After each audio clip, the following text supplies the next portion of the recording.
अमर bill मारूफ, इसका क्या मतलब है?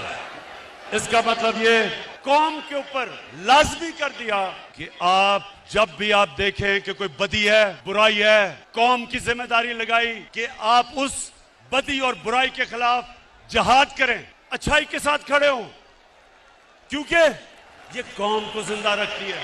आज से तकरीबन 20 साल पहले लंदन में था, इराक के ऊपर हमला करने लगा था अमेरिका और बरतानिया में 20 लाख लोग सड़कों पे निकले जंग के खिलाफ।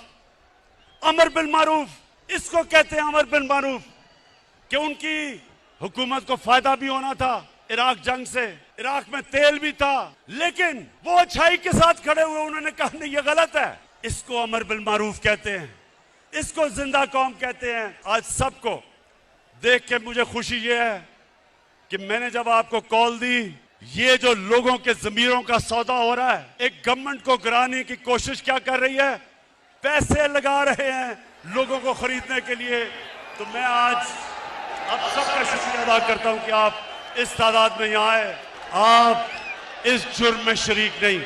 जो मैं बात करने के लिए आखिर में, ये जो साजिश है उसके ऊपर बात करने से पहले ये बताना चाहता हूं कि इन्होंने फैसला किया कि हमारी हुकूमत को गिराना है, क्योंकि जी पाकिस्तान तबाह हो रहा है। मेरे पाकिस्तानियों जो सुन रहे हो, मैं बड़ी जल्दी आपको बताना चाहता हूं और मैं आज दावा करता हूं कि पाकिस्तान की तारीख में 3.5 साल में किसी हुकूमत ने इस तरह की परफॉर्मेंस नहीं दी जो हमने अपने 3.5 साल में दी है।